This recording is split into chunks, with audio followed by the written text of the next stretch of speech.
Internet और social media पर आजकल एक अजीब सी बेचैनी चल रही है। आपने भी शायद नोटिस किया होगा कि हर जगह एक ही चर्चा है। क्या देश में फिर से सब कुछ बंद होने वाला है? आज के इस विश्लेषण में हम इन्हीं लॉकडाउन वाली अफवाहों की गहराई में जाएंगे।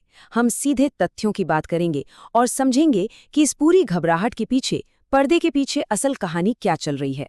पिछले कुछ दिनों में क्या भारत में फिर से लॉकडाउन लगेगा? इस सवाल ने इंटरनेट पर सच में तहलका मचा दिया है। सर्च ट्रेंड्स अचानक से आसमान छूने लगे।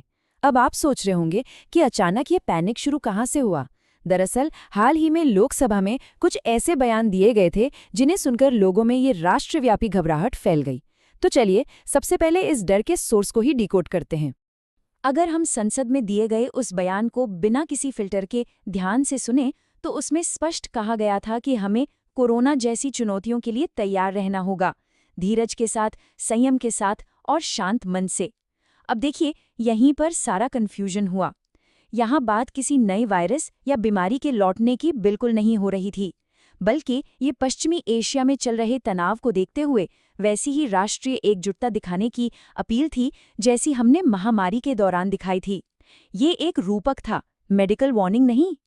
तो भाई, अगर ये कोई वायरस नहीं है तो फिर असली संकट क्या है? असल में जो तूफान आ रहा है वो पूरी तरह से आर्थिक और ऊर्जा आपूर्ति यानी एनर्जी सप्लाई से जुड़ा है। इंटरनेशनल एनर्जी एजेंसी की रिपोर्ट साफ साफ बताती है कि मिडिल ईस्ट के संघर्ष ने पिछले कई दशकों के सबसे गंभीर वैश्विक ऊर्जा संकट को जन्म दे दिया है। मतलब हमारा फोकस अब किसी वायरस पर नहीं बल्कि ईंधन और संसाधनों पर होना चाहिए।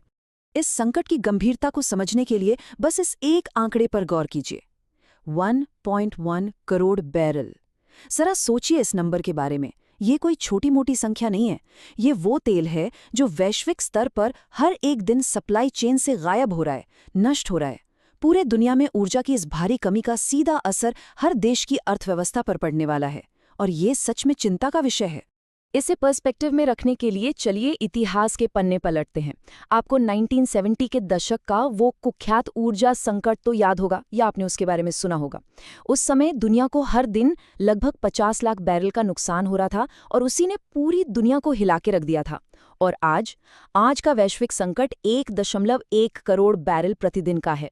मतलब उस समय के मुकाबले 2 गुने से भी ज्यादा।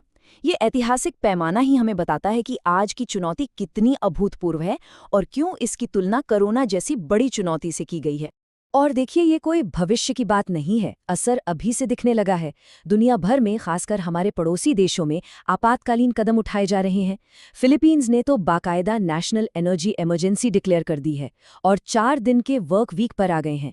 श्रीलंका में कुछ सेक्टर्स में छुट्टियां अनिवार्य कर दी गई हैं। बांग्लादेश ऑनलाइन एजुकेशन और शेड्यूल्ड पावर कट का सहारा ले रहा है। पाकिस्तान में काम के घंटे कम कर दिए गए हैं और वियतनाम में भी बिजनेसेस को वर्क फ्रॉम होम पर शिफ्ट होने की सलाह दी जा रही है।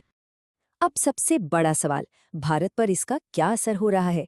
दिक्कत असल में सोर्स और आवाजाही के रास्ते की है। भारत का लगभग 50% तेल और गैस खाड़ी देशों से, विशेष रूप से हॉर्मुज जलडमरू मध्य के रास्ते आता है। युद्ध के कारण ये बहुत ही महत्वपूर्ण मार्ग बुरी तरह बाधित हुआ है, और यही कारण है कि हमें ग्राउंड लेवल पर कुछ जगहों पर गैस सिलेंडरों के लिए लंबी कतारें जैसी समस्याएं दिखनी शुरू हो गई हैं। तो क्या हम इस झटके के लिए तैयार हैं? अच्छी खबर ये है कि देश पूरी तरह तैयार है और कुछ बहुत ही शानदार रणनीतिक कदम पहले ही उठाए जा चुके हैं। इसे हम 3 स्टेप्स में समझ सकते हैं।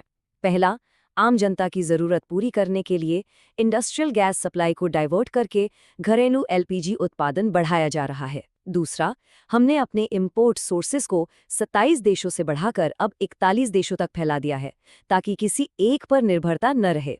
और तीसरा, पिछले 11 सालों में हमने जो अपनी घरेलू रिफाइनिंग क्षमता बढ़ाई है उसका अब फुल यूज किया जा रहा है। घबराहट को और कम करने के लिए ये स्ट्रेटेजिक पेट्रोलियम रिजर्व के